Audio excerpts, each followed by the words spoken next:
The newest developments out of Brussels are that the man who may have been the bomb maker was arrested this morning and is in custody being interrogated right now.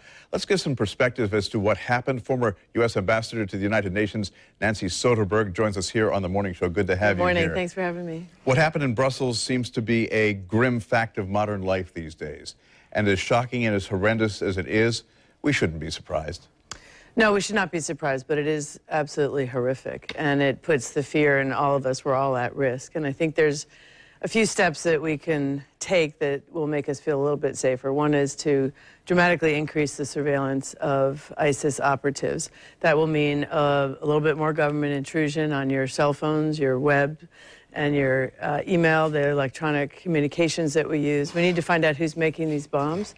The brothers that apparently blew themselves up yesterday were not likely the ones that made that bomb. It's fairly sophisticated to make those bombs.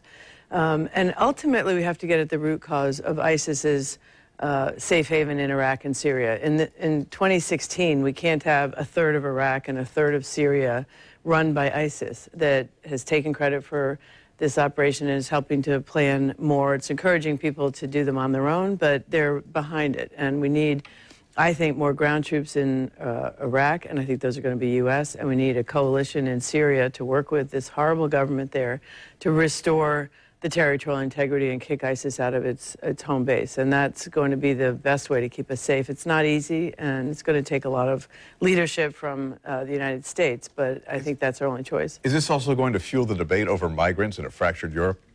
Yes. One of the reasons that the U.S. is less vulnerable to this is obviously the distance, but our immigrants are very well integrated.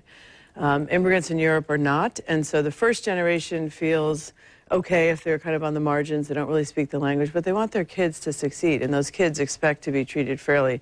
And if you notice, they all live in the poor suburbs of Brussels or Paris. They don't have decent jobs. The two brothers that have been identified are petty criminals, so they don't have a shot at that prosperity, and that's why they're at risk of radicalization. We need to be careful that that doesn't happen here. So the anti-immigrant sentiment is exactly the wrong one that we want to pursue, and it's human nature, so that's where it takes leadership to push back against that reaction. And you look at the political field, and the 5 presidential contenders all have disparate views about how to go. And the bottom line is, look, ISIS wants us to give in to our fears, but we basically can't. You alluded to the fact that when it comes to our basic rights, we may see a little bit of infringement.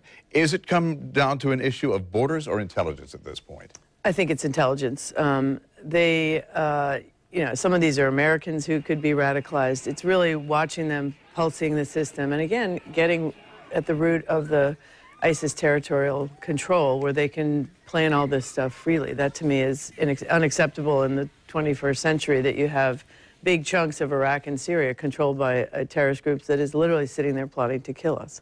And innocent people were all at risk. So I think you're going to see a plus-up in intelligence and a plus-up on the military and the ground in both Iraq and Syria, and I think that's what we have to do. And while Brussels sits there and mourns, authorities in Brussels and around the world don't have the time to sit and mourn. They've got to act and react. I don't think they're sitting.